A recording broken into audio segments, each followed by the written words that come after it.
প্রধানমন্ত্রী আবাস যোজনা ঘরের নতুন লিস্ট প্রকাশিত হলো। এই লিস্টে আপনার নাম আছে কিনা খুব সহজে চেক করে দেখে নিতে পারবেন।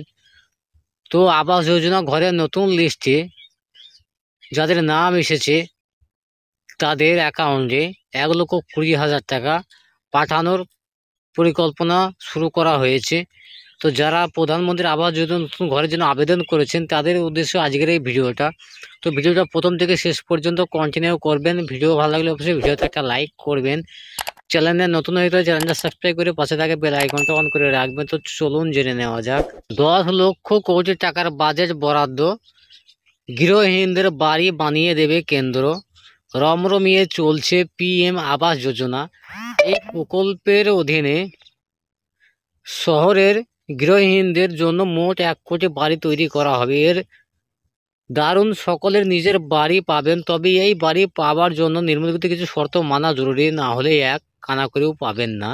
তো প্রধানমন্ত্রী আবাস যোজনা প্রকল্পে যারা এখন পর্যন্ত আবেদন করেননি তারা অনলাইনে কিভাবে আবেদন করবেন, নিম্নলিখিত প্রয়োজনীয় নথিপত্র সঙ্গে নিন। তো এই প্রকল্পে আবেদন করার জন্য যে ডকুমেন্টসগুলো দরকার পড়বে: 1 নম্বর আধার কার্ড, 2 নম্বর মোবাইল নাম্বার, 3 নম্বর বিদ্যুৎ বিল, 4 নম্বর ঠিকানার প্রমাণ, 5 নম্বর প্যান কার্ড, 6 নম্বর রেশন কার্ড, আর পরিবারের যে কোনো সদস্যের জব কার্ডের নাম্বার। তো এগুলো থাকলে আপনারা অনলাইনে খুব সহজে আবেদন করতে পারবেন। এবার প্রধানমন্ত্রী শহরের আবাস যোজনার জন্য আবেদন করতে আপনি নিচের নিয়মগুলি অনুসরণ করতে পারেন। 1 নম্বর, প্রথমে অফিসিয়াল PMAY ওয়েবসাইটে যান এবং অ্যাপ্লাই নাও এ ক্লিক করুন। 2 নম্বর অপশানে আপনারা আপনার আধার নম্বর বা ভার্চুয়াল আইডি লিখুন এবং এগিয়ে যান।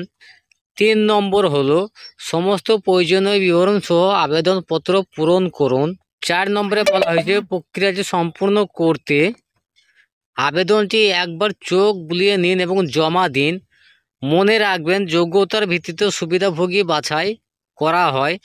যাদের বাড়ির মালিকানা নেই তাদের অগ্রাধিকার দেওয়া হয়। শুধুমাত্র সেই সব আবেদনকারীকে বেছে নেওয়া হবে যারা সমস্ত মানদণ্ড পূরণ করেছেন, আগে স্কিমের সুবিধা নেননি। তো এই প্রকল্পে কারা সুবিধা নিতে পারবেন এবং কারা পারবেন না? আবেদনকারীকে অবশ্যই ভারতের স্থায়ী বাসিন্দা হতে হবে। আবেদনকারীর কোনো স্থায়ী বাড়ি থাকলে চলবে না। আবেদনকারীকে অর্থনৈতিকভাবে দুর্বল হতে হবে। আবেদন করার পর আবাস যোজনার লিস্ট কিভাবে দেখবেন? আবাস যোজনা ঘরে যে লিস্টটি জারি করা হয়েছে সেটি মূলত শহরের এলাকার জন্য। নিচের পদ্ধতিতে এই লিস্টটি দেখতে পারবেন।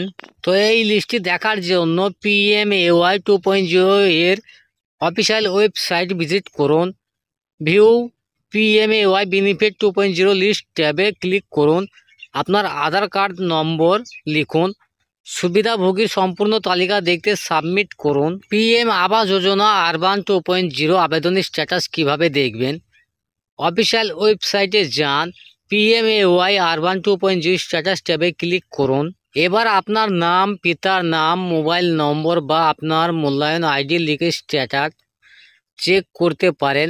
সব মিলিয়ে প্রয়োজনীয় তথ্য জমা দেওয়ার পরে আপনার স্ট্যাটাস প্রদর্শিত হবে। তো এইভাবে আবেদন ও আবেদনের স্ট্যাটাস খুব সহজে চেক করে দেখে নিতে পারবেন।